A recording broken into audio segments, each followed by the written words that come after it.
who was born in the United States, who is a birthright citizen of the United States, would also be deported in that, yes. in that case? That's correct. There are legally contested questions under the 14th Amendment of whether the child of an illegal immigrant is indeed a child who enjoys birthright citizenship or not. They're contested. That was very strong stuff, outlawing birthright citizenship. What justifies that?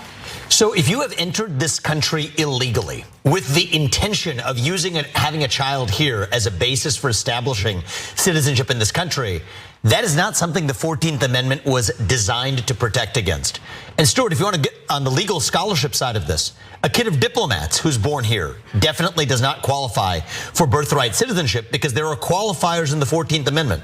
It says you have to be subject to the laws and jurisdiction thereof. I think we have to treat people with respect, with dignity, but we're a nation founded on the rule of law. That means that if you come here illegally and have kids, birthright citizenship should not extend to the kids of illegal immigrants in this country.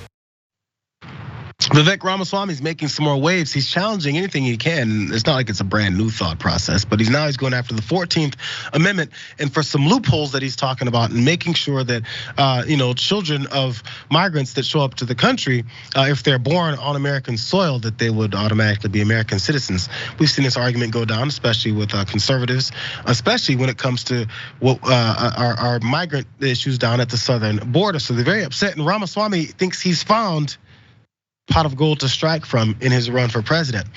By the way, as far as the 14th Amendment, it wasn't intended to, quote, protect against immigration the way that they're pointing out. It was actually to prevent Confederate insurrectionists from serving in public office. Also to protect the right to vote, and this particular issue in this point, protecting non-white Americans from abuse by federal or state governments is what they're now talking about. And there's more as far as the Dred Scott ruling as well. Here's a little bit from the Constitution about the 14th Amendment, that one document. All persons born or naturalized in the United States and subject to the jurisdiction thereof are citizens of the United States and the state wherein they reside. A little bit more. No state shall make or enforce any law which shall abridge the privileges or immunities of citizens of the United States, nor shall any state deprive any person of life, liberty, or property without due process of law, nor deny any person within its jurisdiction the equal protection of the laws. We know how madness that statement was at the time when people weren't considered equal citizens then. But they ignored that part. Maybe Ramaswamy wants to bring that part up a little bit more. But still, he specifically mentioned that the subject of the jurisdiction thereof at the beginning of that point in the Constitution means that there's like a loophole there. Like most amendments, there was ambiguity that left room for interpretation, but this is the situation. All those questions were eventually settled in the 1898 Supreme Court case, United States versus Wong Kim Ark. Essentially, the court said that the common law concept of jus soli should be applied to the 14th Amendment. I'm sure I mispronounced that. In other words, the 14th Amendment excludes children born to diplomats or hostile occupying forces and those born on foreign public ships. Those are some of the very narrow restrictions that most legal scholars agree do not exclude the children of legal immigrants from receiving automatic citizenship. So Shurzy, I'm sure you've heard these discussions before about the 14th Amendment and ways that they can reinterpret how it is to fit our changing times now. Is Ramaswamy in a spot here where he can do that?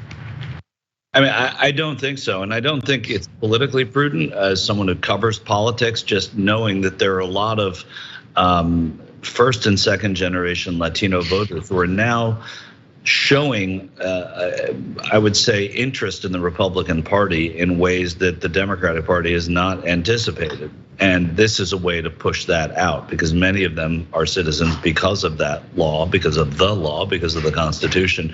And if the party embraces that as a platform, it's going to alienate many more people than it will invite. And I also think that this is Vivek Ramaswamy getting attention with, I liken him to other candidates, some you've heard of, some you've not. Maury Taylor back in '96, maybe even Andrew Yang last time. Oh, yeah. The sort of gadfly candidacy that hangs on to one or two provocative ideas and then goes ahead and runs a campaign on it. And not to say that all of his ideas are bad. I don't know enough about Ramaswamy, but certainly not everything Yang said was off the charts, but a lot of it was, and it didn't get him any kind of traction as a candidate other than as a fad candidate for a while, which is what I suspect Ramaswamy will be. And I also don't think that any of the 8 people that were on that stage are going to be the nominee. I think it'll be Donald Trump, and if it's not Donald Trump, it will not be any of those 8. I think it'll be somebody else.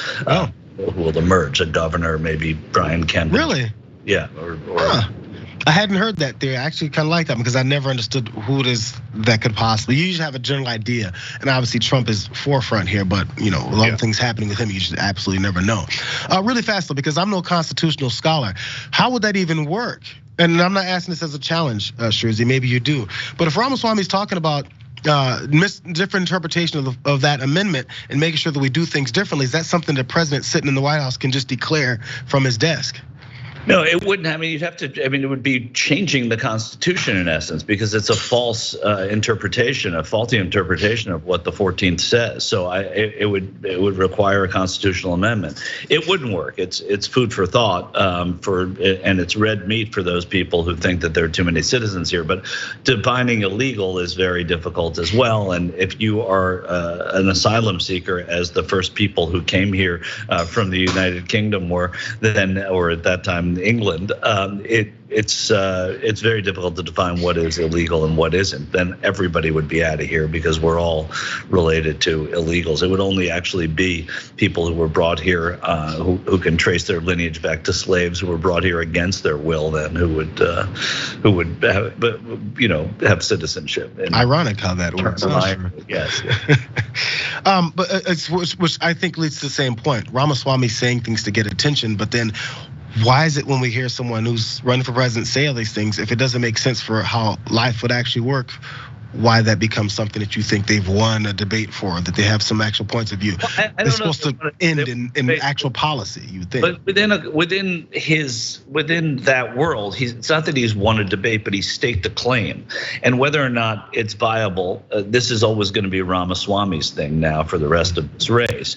And it's going to be something he's both going to have to answer for. And maybe there's some people that are, there may be a lot of people on the Republican side who think that that's a great idea. But it doesn't mean there's an ease of it happening. It's just somebody embracing his thoughts. But again, like, all he did is stake a claim, and if 12 people agree with it, then that dilutes it as far as a Ramaswamy issue.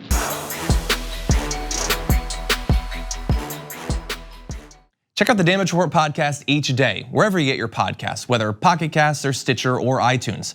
You can join me as I give you the news and stories you want, with a range of co-hosts and interview guests jumping in on the fun each day. Again, that's the Damage Report, wherever you get your podcasts. And if you get them at iTunes, don't forget to rate and review. Sometimes I'll read them live on the show.